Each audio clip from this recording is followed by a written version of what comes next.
Welcome to the Music of America podcast, where every week we visit a different state in America and meet a different guest in the music industry. Every day, Monday through Friday. We begin in Alabama and we end in Wyoming. I'm your host, Tom Pollard. Let's talk music here on the Music of America. It's Tuesday in Delaware and Ireland. That's right, we're in Ireland today. I'm going to talk to you about that in just a moment. We meet Sean O'Connor and Lisa Blue in the band Boy Blue. We'll talk with them a little bit about their music. They're one of four blues-oriented bands that we have from Delaware this week. It's just so bizarre how that happened, but we'll talk about that here in just a moment. Also want to remind you to download the smartphone app Radio A1A or KEYZ FM. Either one of those smartphone apps will get you Radio A1A or the radio station KEYZ FM, where you can now hear the Music of America podcast. You can hear it Saturdays at 5 o'clock Eastern on Radio A1A and on Sundays at 1 p.m. on KEYZ FM. You get your record out. You release your single. You get 10,000 streams and a check for $36. That just doesn't seem right to me. And a group of recent college grads all thought the same thing, so they've started building something new. Campfire. It's a nonprofit streaming platform being built for musicians and independent music fans. No shareholders, no equity deals, no different rates for different players, just music and transparency. It's run by Campfire Music Foundation, which is a 501c3 nonprofit. The model is real simple. You name your own price for a monthly subscription, and your money goes straight to the artists you actually listen to, minus a minimal amount of operating costs. So you listen to just one artist, they get the full support, minus some of those operating costs. You listen to 25, 30 artists, your subscription is divided based upon your contribution and your listening habits. They're transparent, they're independent, they're artists first. There's no AI, no major label. The app also enables filtering by scene and by region, giving both the artist and the fans a chance to connect easier. Right now, they're crowdfunding, and they're crowdfunding the stage on Indiegogo right now. They really need your help. So if you want to help build a better future for music, check them out at cfmusic.org. That's www.cf, like campfire, cfmusic.org. And with that, we are with Lisa Blue and Sean O'Connor, Boy Blue. So I guess, Sean, you were the boy, and Lisa, you're the blue of Lisa Blue. Is that pretty a pretty safe assumption there? Yes, that's kind of how that worked out. Okay, great. Thank you very much. And come on next year. Okay, well, thanks. Thanks for having us. What's one of the shortest interviews I've ever done. Thank you. Thanks for not having this. So, Sean, you're in Ireland. Where are you? Did you say you were in Dublin? I'm in Dublin. Okay. And why Dublin? Is that where you're from originally? Is that where you always have been? Yes. I'm born and raised in Dublin. Then how did you meet Lisa? Through friends, actually. Lisa was wanting to record some stuff. Mm-hmm. And she asked different friends. She wanted a guitar player, and she contacted me, and I said fine. And it was an unusual way for us to be working, obviously, with her being in America and me being in Ireland. But we got together and worked on some songs, and they worked out. We were both happy with the way they worked out, and we just continued it from there. Now, is it just me, or is it common for people my age, and I will be 70 in February, is it common for people of my era, my generation, to hear Sean O'Connor, guitar, and automatically think Rory Gallagher? Well, I suppose in lots of ways, yes. Rory was obviously a very well-known Irish guitarist, mm-hmm. But there have been quite a few. The band Thin Lizzy, they weren't all Irish guys in the band, but they were regarded as an Irish band. And I didn't know that. I didn't know. I think of what's the cowboy song? I think of what's the reggae song? Dreadlock Holiday. It's a reggae song. It's hardly Irish. That Dreadlock Holiday is 10. Oh, that's 10cc. That's right. That was 10cc. Yeah. Okay. Thin Lizzy would have been The Boys Are Back in Town. Boys Are Back in Town, right? Big hit. Yep. Actually, one of my best friend that I play music with, and my best friend for like 30 years now, we went to grade school together, but he's a huge Thin Lizzy fan. Like, he says The Boys Are Back in Town is probably his least favorite song of theirs. He says that was some great songs, aside from The Boys Are Back in Town. But The Boys Are Back in Town, I mean, if you talk to people in America, which I have done, obviously, over the years that I lived there, and you ask them about Thin Lizzy, they say, no, I've never heard of them. And you say, The Boys Are Back in Town. They say, oh, yeah, I know that, Yeah. It's got some memorable licks to it, but... well, I guess it was a hit single for them in America, so obviously got a lot of airplay, And Lisa, you're the Blue of Boy Blue. Was this your idea to put something together, and how did that genesis? What was the genesis of that? Well, it's kind of, I guess that should have been the start of this. It's kind of a long story, but my connection with Ireland. But I too had a radio podcast, music podcast. It was based around, back in the mid 2000s, I started it. It was based around mostly at the time Prince music. Oh, wow. I used to work for Prince on his website back in '99. And he had a music club. He was one of the first to do the online thing musically, and he was very good at it. And he brought a team of us on board to help out with that. And then when he shut the club down, I started a whole new Prince fan site for everybody to come to, and I had a radio show off of that. Ultimately, ended up getting syndicated. Fast forward to 15 years later, 2017, my brother-in-law was marrying a girl from Dublin, and he had the wedding in New York, and then he had a separate one in Dublin, so they had two weddings. And my brother-in-law happened to know Sean very well, and they used to play together, that sort of thing. So I started a internet show for Irish musicians, for them to get heard in America, and for the Irish musicians in America to get heard over in Ireland, and got syndicated up in Canada, and it was very popular. And at that point is when I decided to go ahead, and I'm a drummer by trade. And because of a handicap with my leg and really couldn't play a full set anymore, I decided to pick up the guitar and start writing. And that's how we kind of morphed into me needing a guitarist. Taking the injury and ailment out of the mix, isn't that kind of what happened with Prince? I mean, he started as a drummer and started writing with the guitar, right? I don't think he started as a drummer. Really? I thought he did. That would have been from the time Morris Day. He started as a drummer, who was the Prince protege band. Right. Yeah, so maybe that's what you're thinking. I thought that somebody said that Prince started out as a drummer when he was a kid, when he was young. He started in the drums. And no, I know Justin Bieber did. He started out as a drummer. But Prince, I think, started on the piano. His dad was a jazz pianist. I remember that. I do remember that. Yeah. So I think that's kind of where he started. Yeah, I probably got my facts in my. I tell people this all the time. Don't listen to me. I'm old. Well, you probably have a lot of information in your head musically, so Right. So a good story is always better than the truth, anyway. So I like my story. Prince started on drums. We'll go with that. Yeah, why not? So, is your family musical, Lisa? Did you just get into it when you were young and just? No. That seems to be. I started playing in church. Family full of evangelicals, and there's a lot of evangelical churches are rocking. Yeah.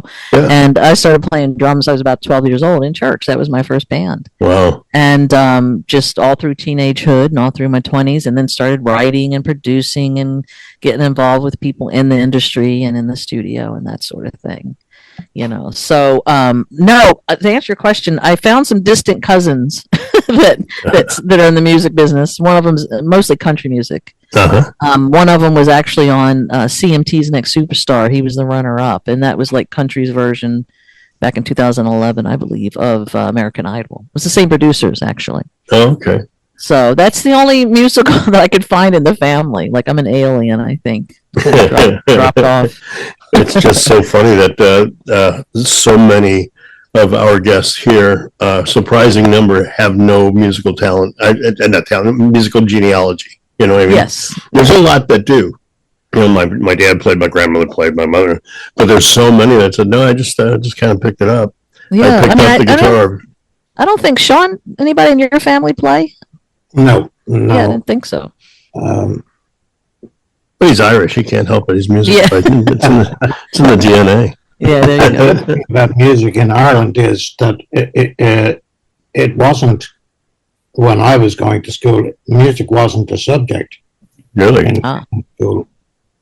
It is now, I believe, but and there's like colleges where you can go and study music and get degrees and all that kind of stuff. But back when I was younger, the only kind of music that was going on in schools was you might have a school choir. Well, Which you were on that, right? Yes, I was in the school choir. I was in probably the biggest, well, when I say the biggest, the most famous choir in Dublin is called the Pro Cathedral Choir. And I was asked to join that, which was kind of an honor because they only picked 2 boys wow. for every year.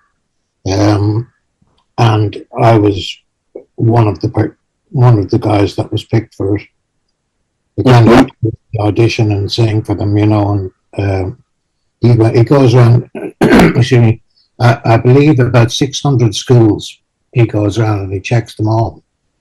And as I say, I got chosen as a boy soprano, and oddly enough, the other position was a guy from my school as well. Oh, wow.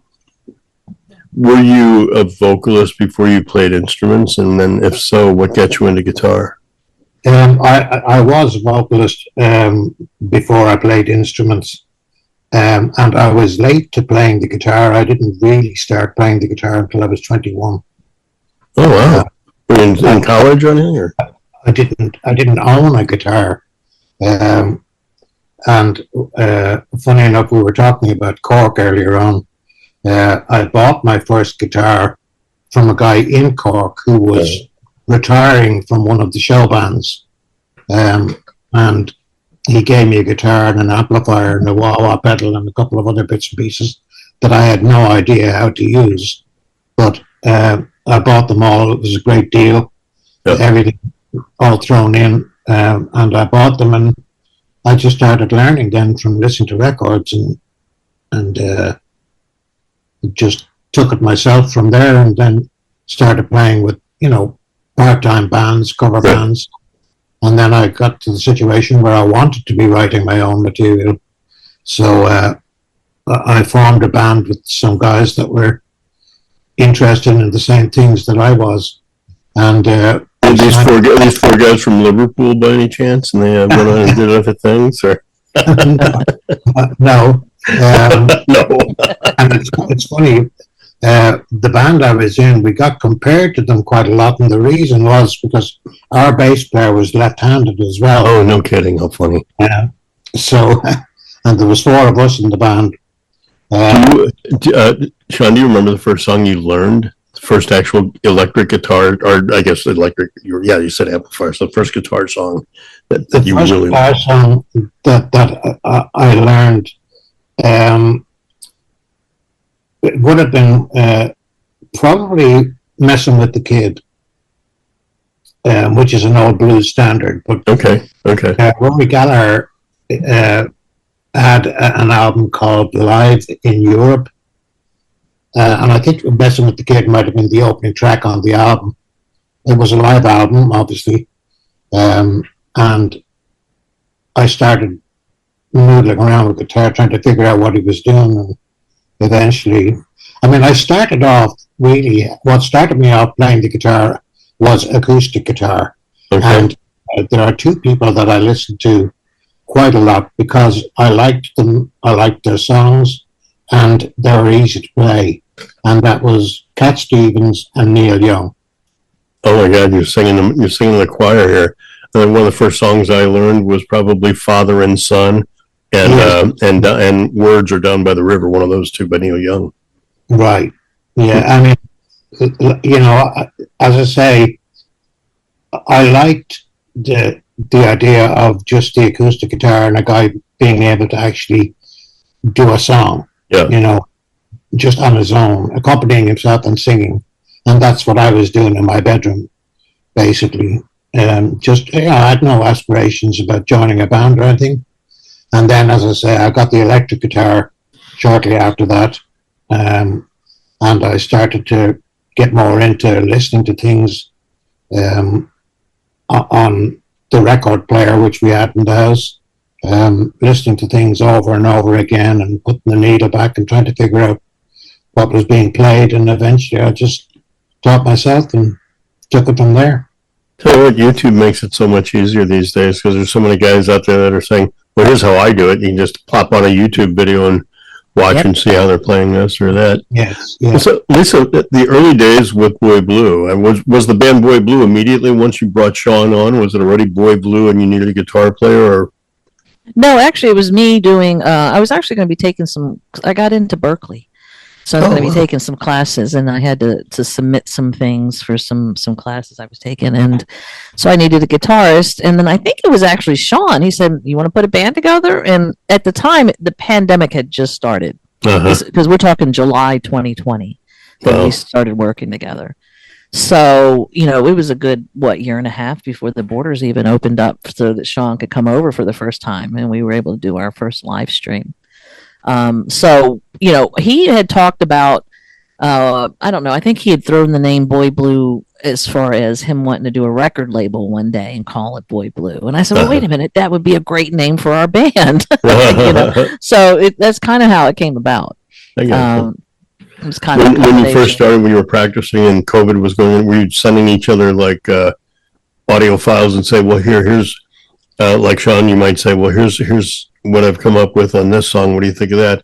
And then you would sing over it and say, well, here's how I can do that. How did that work? Well, I had a few demos already. Okay. And I just said to Sean, I said, now listen, these are, 2-3 chord songs. Mm-hmm. And I was just learning the guitar, teaching myself really. And so I said, here, take them and make them right. So he would put together a proper chord structure and arrangement musically. Okay. So the first one we started off with was Misty Blue. And that song had already existed, but it was just like guitars and vocals, I think, and some keyboards. It didn't even have any drums. Uh-huh. So Sean he produces all of our stuff. So he kind of just took it and ran with it and produced it. And we just added full instrumentation to it. So that's how we kind of ran with it that way. And then I had a couple songs like that. And then he had an instrumental, which is where the song "It's Time" came from, which I don't think you have there, but I put lyrics over that in a vocal arrangement. And I think there's like "Carpe Diem" is something that we wrote together, where he sat down and he played this, basic blues riff, and I started writing lyrics over it. So that's kind of how we've been doing it all along. I usually come up with some very, very simplistic idea on the guitar. I'll give him a verse, a chorus, and then he kind of expounds on it. Are you more of a lyricist, Lisa, or is Sean more of a lyricist?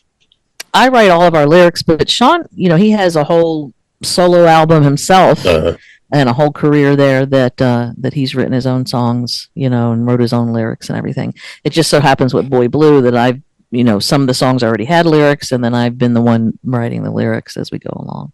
So and he does everything else musically. So you get a call from a record label, and they say, we're doing a movie. We want you to score it. We want you to do this and do this. But you have free reign on what you do. What would the movie be about? Which is really a stupid way of asking this, but what would the movie be about if you could choose? And how would you score it? Both of you. We'll start with you. How about you, Sean? You could call from Paramount Movies. They said, we're working on this project, and we want you to do it. Here, we're doing it about a musical artist that's no longer with us. We want you to do the music for it. Who would that artist be? And you get a it would probably be somebody like Jeff Beck, or even though he's still around, David Gilmour. Yeah. That style of music, where basically, Jeff Beck played instrumentals because although he could sing, he didn't like to. I had a CD at one time. It was Jeff Beck, and he didn't sing on any of them. It was all instrumentals. It was so cool, just so cool. Yeah, what Jeff Beck basically did was he made the guitar his voice, like as in what a singer would do. Right. You know? Right. I saw a video just a couple months ago. It was an old video, but it was Clapton and Jimmy Page and Jeff Beck. And Jimmy Page was playing Stairway to Heaven on his double neck 12 string, 6-string double neck guitar. And when he started playing, you just watch Beck and Clapton step back, and their jaws literally drop. Their eyes get big like saucers. They're like, wow. And to think of those two icons being overwhelmed by the playing of somebody else, that was just such a cool, magical moment to experience. If you get a chance to see it. I've seen it. I know exactly what you're talking about. Yeah. There's very little about Jeff Beck that I haven't seen. Now, I don't. When I reference Jeff Beck, I don't mean that I copy him. In fact, it would be very difficult to copy him anyway. But that's neither here nor there. With regards to the movie, if I had a choice, I would be writing a movie about what we call at the moment extraterrestrials. Yeah. And the music that I would be writing would have very much a spacey theme, if that makes sense to you. No, it does. And actually, when you're saying that, I'm having an idea of an ET type movie that the only way we can communicate with them is through music. Yes. Yeah. And that's exactly what I would do if somebody gave me the money to do it and the free rein to write it as I felt. That's what I'd do. How about you, Lisa? Well, just to expand on that one a little bit, that is kind of, if you look at Boy Blue's artistic work behind the music, when I say that, I mean pictures, album artwork, that sort of thing. We have that otherworldly, out of this world, from another universe theme going through all of our videos, all of our pictures. Most of our videos, I use the same two AI generated astronauts. Oh, no kidding. Kind of like at the end of the videos, and with our logo coming up board, and it's usually two of them to kind of represent me and Sean. Right, Boy Blue, yeah. So it's kind of been like that since the beginning. And a lot of our music, we get compared to anybody from the Pretenders to Pink Floyd with our music, kind of like a cross in between. But as far as movies go, I would want to do the score if they were to do a movies of The Sopranos. And I would want to do some really gritty, nice rock and roll. Oh, cool. That would be very cool. Stuff. Yeah. That's a really cool direction you went with that. That would be my dream. Yeah. Actually. I started to say Sons of Anarchy, but I think it would be Sopranos. Well, Sons of Anarchy, I have a personal connection with that. Mike Zito, I had an amplifier, Koch amp, that Mike Zito, who's a big West Texas blues guy, and he grew up I think he grew up in St. Louis. Anyway, he used to work at the Guitar Center here. When I got this Koch amp, he always wanted to play it. Right. And, I end up not doing anything with music professionally. Mike ended up having one of his songs on Sons of Anarchy. So everybody gets an email and says, watch Sons of Anarchy. My song is on there. And I'm thinking, like, how cool. They're going to be like at a bar. They're going to be rocking out. They're going to be a big fight or something. No, no. The sheriff is pulling up into the MC club, Yeah. And Zito's song is playing on his radio in the background. That's it. Oh, that's it. That's funny. The Sons of Anarchy had a badass soundtrack. So just to awesome. Be on that show at all is. Oh, Katie Seagal. Katie Seagal sang a bunch of those songs. Oh yeah. It's funny because whenever Sean comes to America, we have different sleeping schedules, and he usually stays up pretty late at night. And I'll turn him on to a series that he's never seen before. There you go. And I keep forgetting to put on Sons of Anarchy for him, but I must. How dare you? He knows one of the songs. Didn't he play one of the songs? There's an Irish connection. There's a Belfast connection, the whole season of it. I've seen episodes of Sons of Anarchy, and I played live the theme song. The theme song. That's another Yeah. one I'd like to in do. mind. Is it Curtis Steiger? Is that the guy who did it? I think I'm I right. don't remember. Curtis Steiger. I I don't don't know. know, I've got woke up this morning. I still got Sopranos That's stuck in my head. Sopranos. Right. That's Like, A3. Sopranos. That's what's I'd stuck like in to my do head. that one too. all right, enough. Let's get out of the movie. Yeah, Let's because we start can sit here all night talking talking- Right. about this. We got about 4 of your songs we're going to listen to. The first one, ironically, the only cover that we're listening to, and it's a Thin Lizzy cover. Sort of. It's an old Sort of, Irish, yes. an old Irish song, but you guys do like the Thin Lizzy spin of a song called "Whiskey in a Jar," right? Yes. Tell me And about it's been recorded by all of the big Irish folk traditional bands like the Dubliners. Mhm. It's also been recorded by Metallica. Oh, I didn't know that. Really? Oh, fun. Yeah, Metallica. Yeah, Metallica. In fact, Metallica won a Grammy Award for it. Lovely. I think in 2020 or something like that. Somewhere around In the there. video, we pay homage to all the artists that either famously did it on stage or actually recorded and released it. Oh, I gotta So watch that. Yeah. That sounds so cool. An interesting thing is, like I played live with them. I've been invited to play with them quite a few times. But the first ever song I played live with Thin Lizzy was Whiskey in the Jar. Well, Well, he's being humble. he's being humble. They wouldn't eventually they got to the place where they would not play the song live unless Sean was there to play that. Oh, you're kidding? How He cool! played it so good that and in my opinion even better than Eric Bell. You might want to cut that part out. But anyway, the guy, No, the man, that's staying. Fine. That's anytime the artist says that ought to be cut out, I want that to stay. the gentleman who actually wrote the guitar part. Yeah. But Sean is so good at that solo that they eventually got to the place the only time they'd play it if he was there on stage with him.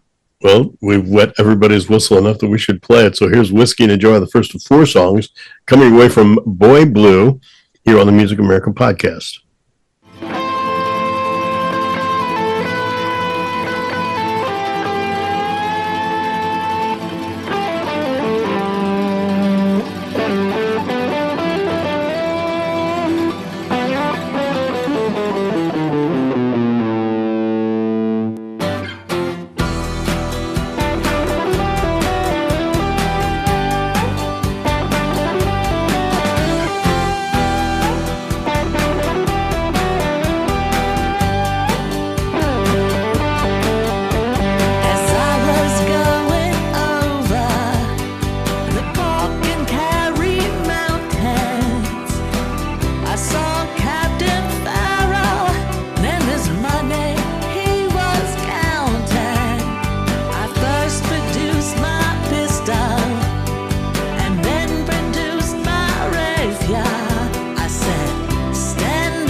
7. And in walked Captain Farrell. I jumped up right off my pistols and I shot him with both barrels. My shelling dama do dama da. Whack for my daddy-o. Whack for my daddy-o. There's whiskey in the jar.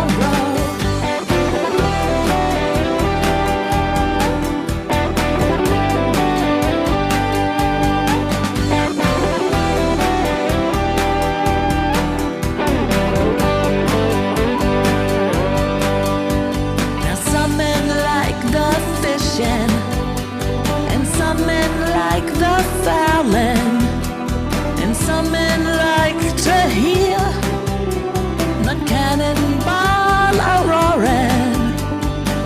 Me, I like sleeping, especially in my Molly's chamber.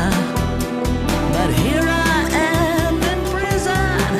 Here I am with the ball and chain. Yeah, my shuddering dama do dama da.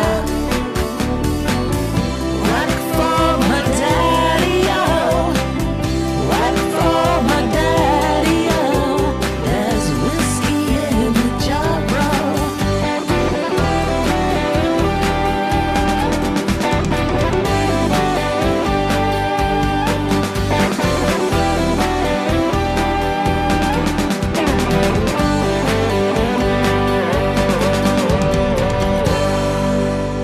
Whiskey in a Jar, Boy Blue, our guest here today on the Music America Podcast, Day 2 in Delaware. I'm your host, Tom Pollard, and our guests are Sean O'Connor and Lisa Blue that make up most of Boy Blue. Who else is in Boy Blue, Sean, that we're not mentioning?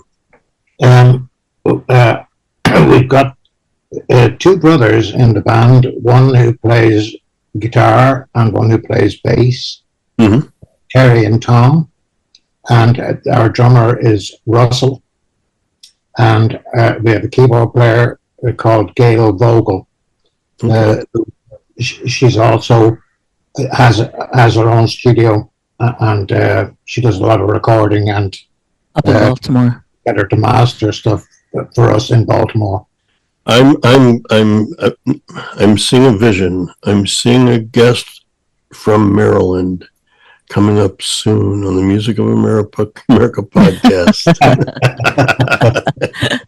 Hey, she would love the press. Yeah. She would love it. Well, So have I- her get in touch with me for sure, because we do these alphabetically, and we're in Delaware, so it's a while till we get to Maryland. It's probably November before we get to Maryland, but yeah, I would love to have her on. That'd be Yeah, fun. because she's also her own artist, and she's a piano teacher. Like I've been working with Gail since the late '90s. Uh-huh. We had a project studio together.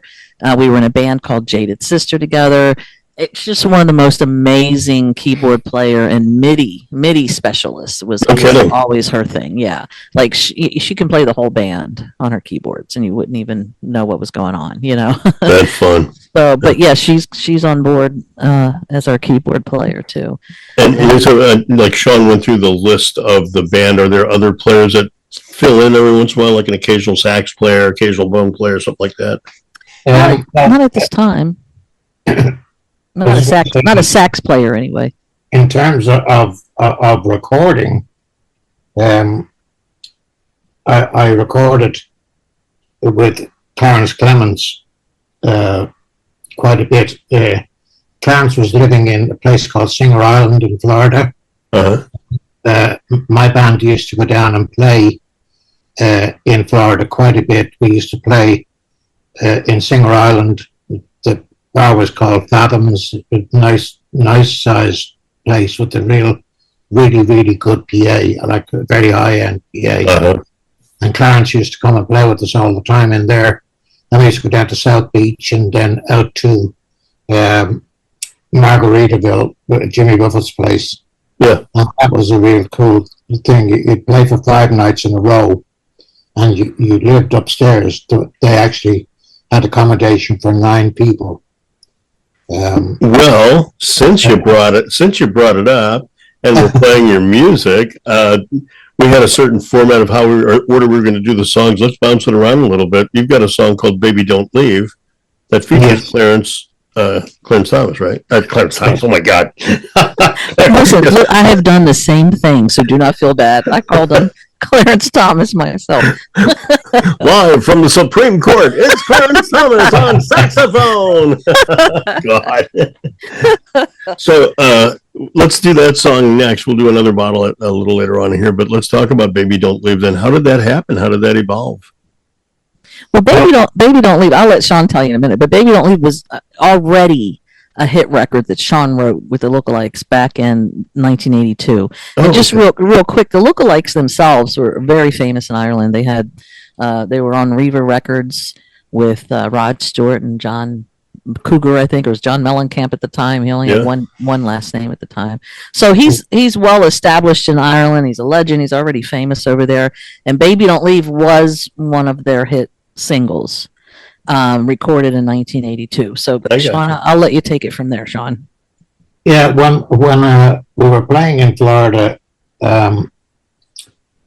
Clarence just said one day, "If you're ever doing any recording, let me know." So we booked a studio in Florida in Pompano Beach called Spectrum Sound, which is still there to this day. I've heard of it, yeah. And Clarence came down. We had the studio for about 3 days, and on 2 of the days, Clarence came down and played saxophone on different things for us. And "Baby Don't Leave" was one of the songs that we did, because when Clarence got up to play with us the very first time, that was the first song we played together. How fun! That's got to be something, man. It's got to be something. I mean, you guys have a hit, and you have your own success, but to have a superstar like him step in and say, "Mind if I record this with you?" That's gotta be a trip, man. Oh, absolutely. You know, and I, like Clarence, I got on very well with him. He invited me to play with his band. He had a band called the Temple of Doom. Yeah. In Florida, which is quite a big band. Like there's 7 or 8 of them in the band. And he invited me to play guitar with them on a few occasions, which I did. As I say, myself and Clarence got on very well. And, you know, he was a very, very likable, friendly guy. It's such a shame that he's no longer with us. Yeah. The earth shook that day when Clarence Clemons left the universe. So. Yes, yeah. They didn't get to release "Baby Don't Leave" before he left. Oh, you're kidding. Oh, so man. It just kind of sat there. And I said, well, wait a second. I get this bright idea, you know. I said, why don't we make this a duet and tell it from like today's perspective, like 2 lovers reminiscing about the story, and include Clarence's tracks in there and the new tracks that the Lookalikes did. And how brilliant! I love that. That's what we did, and we released it, and it's one of the most played tracks on our Spotify. How about that? Now, so, yeah. Well, let's give it a listen. And the band is Boy Blue, featuring Clarence Clemons, here on the Music America podcast, the song "Baby Don't Leave."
Baby Don't Leave, Baby Blue, and featured guest Clarence Clemens here. I almost did it again. I almost called him Clarence Thomas. Well, and you called us Baby Blue. Oh my God. That's it. That's it. I retire. I'm done. I'm making It's late. Boy Blue and Clarence Clemens, not Clarence Thomas, not Baby. Well, maybe we should do that. Maybe we'll just start a band called Baby Blue featuring the artists of the Supreme Court. You heard it here first. Sean O'Connor, Lisa Blue, our guests here from the band Boy Blue. That song, Baby Don't Leave, featuring Clarence Clemens. All right, I got that one right, okay? Couple more songs coming up in just a moment. You may or may not have heard me talk several times here about Big Records World, or bigrecords.world more specifically. I got an email from Mark, who you should always contact about bigrecords.world. So Mark at Big Records World, he's the big cheese. He's the guy you got to talk to. And they've got something really cool coming up 2025 to 2026. It's going to be history making. If you become a member, become a guest, a working artist with his organization. And bear in mind, now, bigrecords.world won the ISSA International Independent Promoter of the Year contest last year, or award rather. So in 25-26, he's got some big things coming up. Festivals and events where you have a chance now to see how far you want to take it yourself. Big Records artists will now get a chance to choose different areas or places around the world. You can act as an anchor, and or you can act as a one-ofs, if you will, depending on what show you want to do. They've got a thing tied up now with a thing called Rise Up TV. Rise Up TV tours and filming. Costs a lot of money for them to put this thing on, so you're going to get paid, and you're going to get paid well. There's a tour bus that sleeps 12. There's a driver. There's 4 or 5 paid shows. There's a camera person. There's a bus driver 5 or 6 days out on the road. Then you'll be on Rise Up TV. The cost, he's got the cost all broken down. It'll be like $750 for the first artist and $500 for each additional person. Afterwards, there's a $250 deposit, but everything's up front with Mark. That's what's cool about him. You don't have hidden fees or anything. And then the revenue. I mean, the festivals are all paid opportunities. The Rise Up TV tour stops. In addition, they've got all these marketing tools coming in from their sponsors, their partners, major New York live show called The Next Big Thing. And if you're a BR artist, you're entitled to perform and be included with these celebrities. This worldwide voting process of revenue and just all these things that are happening all together coming up in 2025-26 through bigrecords.world. So I implore you, contact Mark, www.bigrecords.world. Put right to Mark at bigrecords.world. Boy Blue, our guest, I did it again. Oh, I did. No, I said, I got it right that time. I'm looking right at it, and I thought I said Baby Blue. Boy Blue, our guest, with Sean O'Connor and Lisa Blue. Got a question for both of you. You go into the studio, you do your song. When is it done? Sean? It never is. Yeah. It's never done. It's never done. Because, no matter how perfect you record something, you'll listen to it a year later and go, oh, I would have changed that, or even 6 months, Yeah. 3 weeks. So you have to.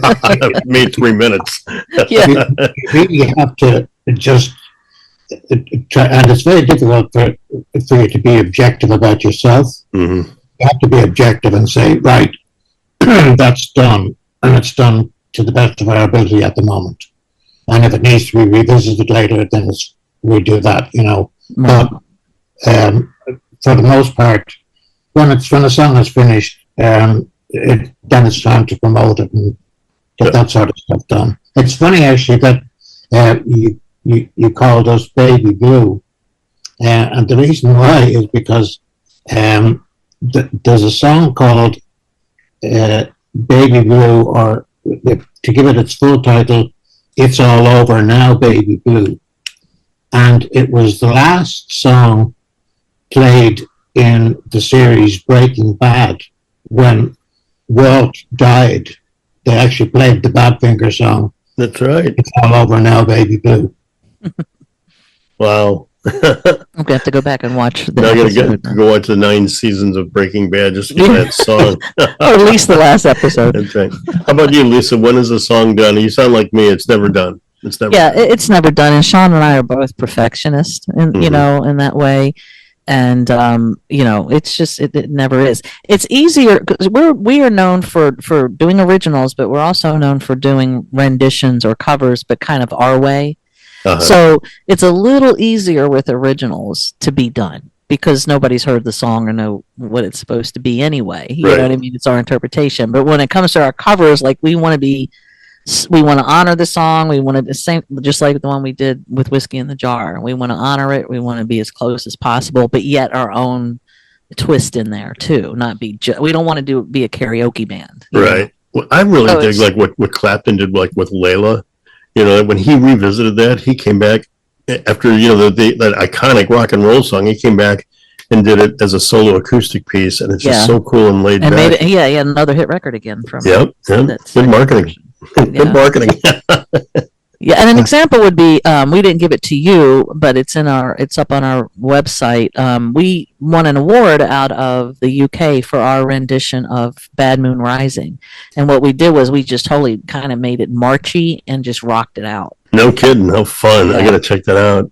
Yeah, so we won a Toby, it's called, out of Shout Radio out of the UK for that one. So it's just easier with originals to kind of be done Uh-huh. as opposed to some of the renditions we do, you know. But yeah, like Sean said, it's never done because even when it is, we're Right. like, well, I wish I would have done this or sang that line that way or, you know, something like that. Yeah, I was jamming with my buddies. I still get together with and jam every once in a while. And we played Fortunate Son, but we played it about half speed.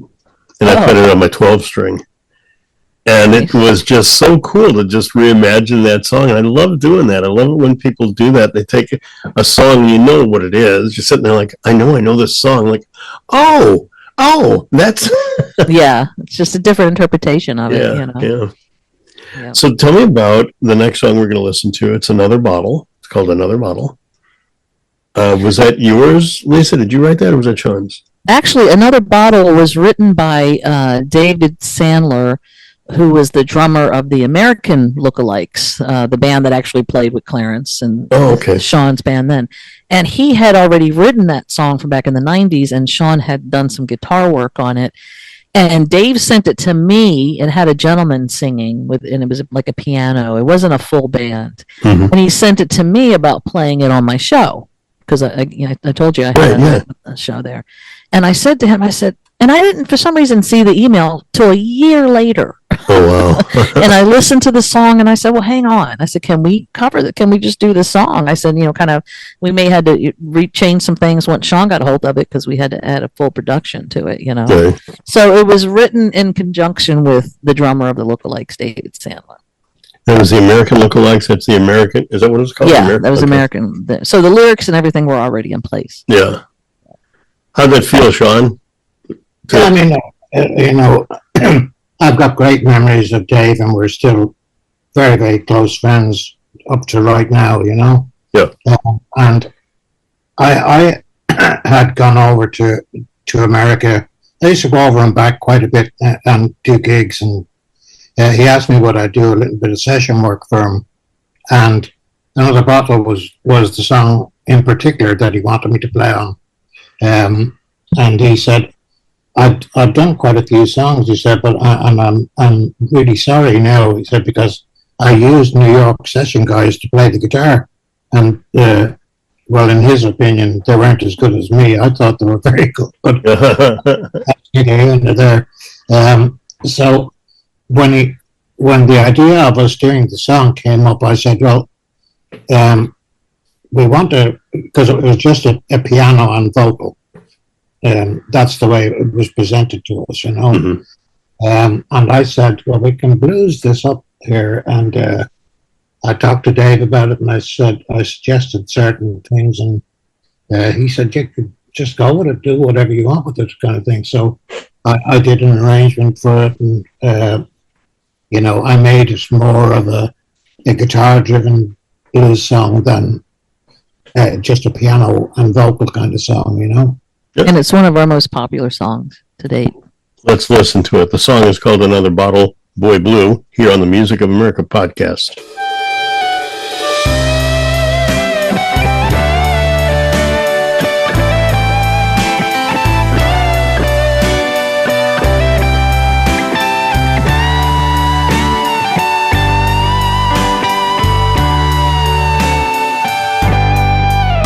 Another bottle,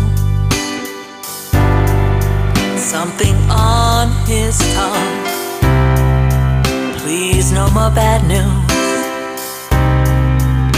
He'll just come undone, remembering when time was more of a friend.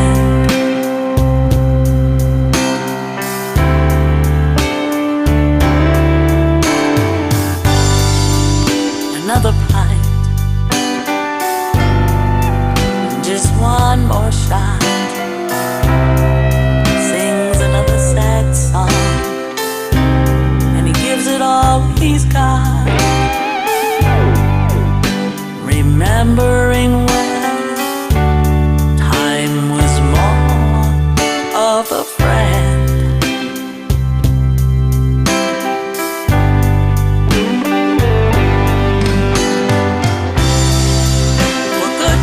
Tomorrow and hello sorrow. I just can't take it no more.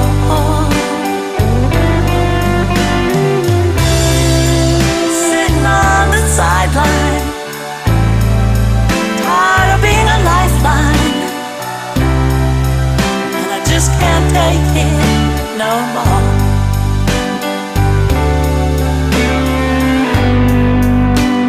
4 in the morning,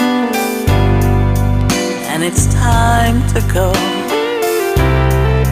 Thinking of some good friends and some strangers I don't wanna know.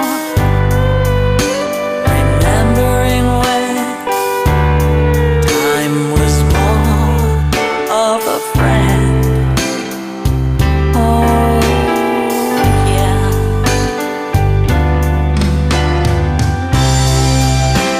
Goodbye tomorrow and hello sorrow. I just can't take it no more.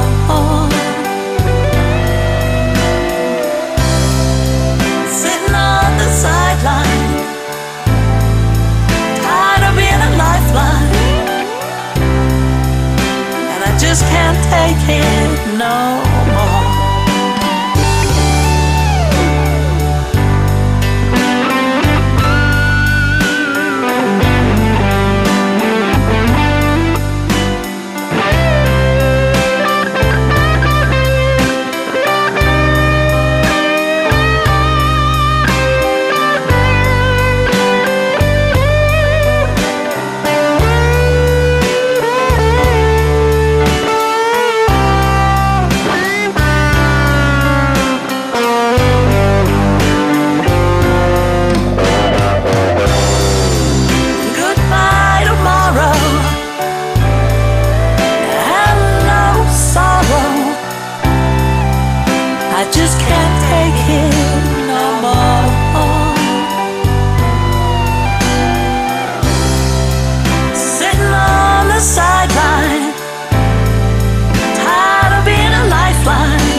Just can't take it no more.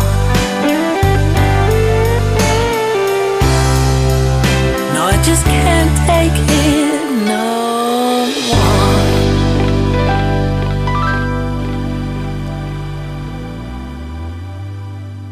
From Bethany Beach, Delaware, Boy Blue, here on the Music America podcast. Sean O'Connor coming at us from, did you say Dublin, Ireland? And Lisa, you're in Bethany Beach, correct? Dublin, Ireland.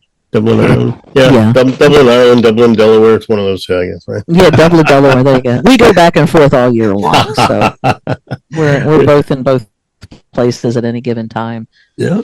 Okay, we get one more song coming up here in just a moment. I want to talk about this. So, are you a 30-watt amp person? Because I got a couple hundred watts. I got a 50-watt. I've got some of these solid state, what I call practice amps. But the 30-watt amp from Landry Amps beats everything I own. The LS30 came to Bill Landry from taking his red channel from his 100-watt LS100G3 and made one channel a low-watt EL34 powered amp. After building the prototype, he divided the one channel into two channels with a shared stack, and as it turned out, that worked really well together with bright switches, separate gain controls, master volumes on both channels. The LS30 from Landry Amps with all the goodness of an EL34, and it barely weighs 25 pounds. It's so cool. The LS30 from Landry Amps, it's available on his YouTube channel. Go to Landry Amps, on his website, landryamps.com, or go to Landry Amps at YouTube, because if you go to the website, he's going to take you to the YouTube channel anyway, because it goes through it's like walking through a room of amps. So here's the LS30, here's the Lexi, here's the LS100G3, and he'll play each of these amps. He'll play a song for them, and he's an excellent guitar player too, by the way. And Bill will sample each of these amps for you, and you can say, wow, I really like that, or I really like that. I like the idea that I can carry an amp around. It's got that kind of tone and it only weighs 25 pounds. Or the Lexi, another amp of his, you can play it in these whispering type tones at a volume that doesn't shake the room. It's really cool. And you just got to go to his website or go to his YouTube page and let him show you. It's Bill Landry, Landry Amps, www.landryamps.com. It's a fun little toy, Sean, and Christmas is coming up. Just saying. That's all I got to say. Okay. I'll definitely check that out. Oh boy. Oh boy. we got one more song, and I got to tell you this. There was a radio sports personality in St. Louis that used this, and he always cited the movie Dead Poets Society, but it actually goes way back before then. But the Dead Poets Society made it popular, the phrase "Carpe Diem," and that's the last song we'll hear from Boy Blue. So, how do each of you seize your day every day? What do you do to seize the day? Well, it's funny that you brought that up, because the song is a dedication to the movie Dead Poets Society. Oh, no kidding. Okay. And Robin Williams, yeah. If you watch the video, because we're pretty much known for our videos as much as our songs, I think. And I do all of the video editing, and I decided to incorporate some of the scenes from Dead Poets Society, particularly the standing on the desk. Yeah, that's such a great. So the song "Carpe Diem" is one of my favorites because it's dedicated to Robin Williams, also Gen X. So it's kind of like a nod to Gen X from me, but that's why the hook of the song is "Seize the Day." That's the end of the last line of the chorus. Yeah. So we decided to call it "Carpe Diem." Carpe Diem. That's how this guy would do his radio shtick. It was always people would call him and say, he would say, "Carpe Diem." It's one of the best movies ever produced. It really is. That's funny you said that, because I get these things on Facebook. I get these reels, right? Mm-hmm. And when you latch on to one, you watch more than one, you get like all of the feeds. And I've been getting clips from Good Will Hunting. Oh, okay. That's another I hadn't seen that movie all the way through in 20 years or whatever. And I remember not liking it, and it has become one of my favorite movies of all time. Oh, it's another brilliant movie. Is so Good cool. Will Hunting. Yeah. I mean, Robin Williams is close to my heart. He's very inspirational to me. When he was doing with Whoopi Goldberg and Billy Crystal. Comic Relief, yeah. Comic Relief. I was involved with that from Baltimore end, where the night of Comic Relief, I was working with Healthcare for the Homeless, and every city would put on some sort of dinner, and they would sell tickets to this dinner, and we would watch Comic Relief on the big screen, and all the proceeds went to Comic Relief. So I kind of worked in that area back in the 90s with, I never got to meet Robin Williams or anything, but he's a huge inspiration to me because of that. And Sean, do you have the same affinity for Robin Williams? Yeah, I mean, I think that the guy was so talented in so many different ways, and I mean, I have a son called Sean. When he was younger, we used to watch Aladdin. Oh, okay. I mean, without him being on the screen at all, Robin Williams made that movie. I wonder how much of his genie stuff was done ad lib. Because he's just such a genius at A ad-lib. lot of it, yeah. Oh, was it? Okay. Oh, a lot of it was that. interviews, he just basically ad libs whenever he feels like it, and if they want to take it out, they take it out. But more often than not, his ad libs are left in. Yep, That's funny. a lot of ad libs. Same thing with Whoopi Goldberg. A lot of ad libs. Oh, look at They're all that. genius. They're genius comedians, so they can kind of pull that off, you know. There was such a triumvirate too of the three of them with Billy Crystal, and gosh. they're just so funny. And they fed off each other so well. It was so cool. Yes, they did, and you could tell they just adored each other. They Too. really did. They adored each other and they liked each other. You know, Yeah, like they respected each other's gift. You know, yeah, but they also just they liked each other, or so it seemed. If not, then hell, hats off to them because they're great actors. yes, yeah. And I think it would have come out by now that Yeah, they didn't probably, if they probably. didn't. But yeah, Yep. yes. Well, let's listen to it. Seize the Day, or as we know it, the song is called Carpe Diem, the last selection we hear with Boy Blue here on the Music of America podcast. I remember summer times and days gone by and good music on the radio. And all the stars out that night. I remember simple things, candy rings, dive bars, and good music on the radio. And all the things that we did right. We can still make it happen, just like we did yesterday. Let all the time go, my captain, my captain. I thought that we would seize the day. I remember long days, summer haze, back alleyways, and good music on the radio. And all the times we burned the day. We used to dream the dream, funny as it seems, there's nothing like good music on the radio. When did it all fade away? We can still make it happen, just like we did yesterday. When all the time go, my captain, I thought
Carpe Diem, Boy Blue. Our guest here, Sean O'Connor, Lisa Blue on the Music of America podcast. And before we say adieu, yeah, it's sad. I don't want to leave because it's been fun. Yeah, it has. We'll have to do this once a month or something. And we're neighbors too, sort of, Lisa, because you said you lived in Eureka. I'm like two Yep. towns over in Cedar Hill, Missouri. It's pretty cool. Yeah, right near. I could have walked to Six Flags. To Six Flags, no kidding. Yeah. Yep. Well, I was taking pilot lessons, and when my pilot instructor got married, he got married at the Holiday Inn right there at the entrance to Six Flags. Oh wow, yeah. So how about that? It's a nice hotel. Yeah. Okay. Well, before we leave, we always dedicate the last segment of our show to a segment we call shameless self-promotion. You guys got some tours or something coming up, some gigs coming up in the next few months. You got albums, videos, something else coming up. So why don't you tell us all about that? Tell us how we can find you, find your music, and support you. Well, we have a backing band that I think we mentioned earlier a little bit. We have Terry, Tom, and Russell and Gail. Mhm. And this year is basically all about getting them up to speed, getting the set list tight, getting the stage show tight, that sort of Yeah. thing. In December, we'll probably be putting on a streaming concert just to get the band, introduce the band, and get them going. But next year is when we'll be hitting the ground running with doing some gigs here in the Delmarva area, one or two up in the New York area, and hopefully St. Louis, where we can visit our friend Tom Pollard. No, there we go. And just let me know, and I'll make some. I'll smoke a brisket or some ribs, and you know. Of course, out here in Cedar Hill, we got lots of squirrels, so we might have some squirrel. Get some squirrel gravy going for you. Uh-oh. But and at the end, also at the end of the year, we'll have a new album. We have an EP that's been out since 2023, I believe, called Transatlantic Chronicles. It's got like 6 or 7 songs on it. But we'll have a full album. It'll be a digital album that will probably sell on these USB keys now because nobody has CD players anymore. We found that out the hard way. We tried to give our CDs, tried to give them away, tried to sell them. People were like, I don't have a CD player. Right. So I think that's going to be the next thing. Actually, there was an artist named Myra Flynn that I know that's she's dual citizen in Burlington, Vermont, and in LA. And she had an album. She was toying with the idea of putting it out on cassette and giving away cassette players. Wow. That's expensive, but a good idea. No, well, it's not bad when you think about what it costs to make a CD. And since there's such a surplus of cassette players, now you can probably get a good deal on them. And, can you even make cassettes? I don't know. I know you can make LPs. Right. There's a bunch of that still going on. Well, I'm sure whoever had the technology to make cassettes once can probably do it again. Yes. I don't know. We might as well cool. just bring back 8-track if we're going to do that. Do you have your own YouTube channel? We do. It's Boy Blue Music. Now, you always have to spell the word blue with no E at the end of it. Right. After my name. So, because there is another artist named Boy Blue that's like an R&B guy, and that's not us. Right. But we are on YouTube. Our website is boyblue, no E at the end of blue, rock.com. And that leads right into our Reverb Nation page as well, where all of our music and videos and interviews and press and everything else is up there. And Sean, do you have like a separate page or anything like that for the lookalikes, or is that just over and done with now? No, I basically my focus is entirely on Boy Blue now. Okay. But he does have an amazing solo album called Earth, Moon, and Stars, if you guys want to look that up if anybody's interested. And he's got some amazing songs on there. That'd be cool. Check that out. He wrote, he produced, he sings, everything. There is a song on there that will be on our new album that we're going to re-record with me on vocals. Yeah? So you like singing, Lisa? I do. I love it. Yes. Yeah? Better than playing drums because all I got to do is drag a microphone around. It's so easy to pack up my gear. Yes, exactly. Guys, thank you so much. It's been a lot of fun. Can't wait to see you guys. Got to see you at McGurk's, man. Got to get you down there. It'd be a blast to have you down. I'm going to start working on that, actually. Yeah. Off record, you have to with a new band. We have to get footage. Here's another cool thing that we didn't mention. We should have mentioned this, Sean. Our booking and PR agent is Asante PR. Sorry, and her name is Maisa Hendricks, and she happens to be Jimi Hendrix's daughter. No way. Yeah, and she's pretty amazing. That's awesome. So I need to get footage of us with this band so that she can send out pitch letters for next season. And Where's get she us- from? Where get is us she? these gigs. Is she in Europe or is she here? No, she's in Europe actually. She's in Yeah. England right now, Okay. but she lives here. Really? She manages a guy named Marcus Machado, a guitarist who he's the act. Like he doesn't really sing, but he plays guitar and he has a band and he's just amazing. And he Where's does she all this- located? I think she's in DC, either DC or New York. She's back and See, forth between the two. I'm having another one of those visions of a guest coming up on the Music America podcast who's a promoter. And I can hook you up there too. That'd be awesome. Yeah, I can hook you up there too. But in the meantime, Boy Blue Music, right, is your Boy Blue Music is your YouTube channel, and Boy Blue Rock is your Facebook, or is that your website? That's the website. The website, Boy, okay. Boy Blue Rock. And at the moment, we had a band page on Facebook that got hacked or something. Oh, So you just want to go look for me, Lisa Blue, on Facebook for And now. that's Blue without the E, BLU. Yeah, and that's- Awesome. my page is all about the band right now too on Facebook. So and we're on Instagram. If you're on TikTok, we got 185,000 or 188 something followers on TikTok. Wow. And as long as TikTok's still around, Yeah. we're over there. You would need to look up Lisa Blue _ Boy Blue Music. Got it. Very cool. And Sean, maybe I'll see you in court this year. Next year in 26. Hopefully not court. Not Cork. Yeah. The hell with it. I'm going to Galway now. Yeah, right. Anytime you want to go over, Tom, just give us a holler. We go back and forth. And like I said, I'll be going over in October, and he's back and forth here all year long. So That sounds I'll fun. take you around and show you the sights, Tom. That sounds awesome, man. I love to. My daughter and son-in-law honeymooned in Ireland, and they had a similar experience that my brother had when he first went there when he was in law school years ago. And that's that they just went into some little pub in some little like a little village someplace, and they ordered their food, and just out of nowhere somebody just starts singing. yeah, And that's they just sang some Irish dirge or something, and nobody clapped, nothing. He sang the song, and they were done. And a couple of minutes later, somebody else started singing, and that's how the night went on. And my brother had that same exact experience in another town. I'm like, I want that. I want that flavor. Well, when you asked me if I had any, relatives, like I'm Mhm. Irish as well. My dad's side is from Cork and my mom's side is from Mayo. Okay. So I started to say, yeah, I have an whole island of DNA, musical That's DNA. funny.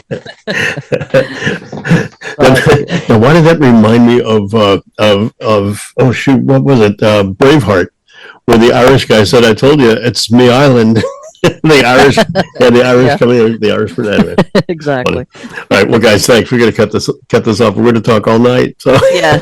Thanks so much, Tom. I appreciate this, and Thank- we should do this again for sure. you bet. Thank you so much, Sean O'Connor, Lisa Thank you Blue. for having us, Tom. I really appreciate it. Thank you, Sean. Love it. Boy Blue is the band here in Delaware, and tomorrow we continue with more blues. Venom Blues will be our guest, so join us tomorrow here on the Music of America podcast. You've been listening to the Music of America podcast. We invite you to follow us at our website, www.musicofAmericaPod.com. You can also follow us on Facebook, Instagram, and X, formerly known as Twitter, under the same name, Music of America. Please check us out and give us a like and a follow. Every day, Monday through Friday, we will feature a new guest from that week's featured state. Keep following us as we evolve on these platforms to continue to give members of the music community a voice and a presence. And thank you for listening to the Music of America podcast.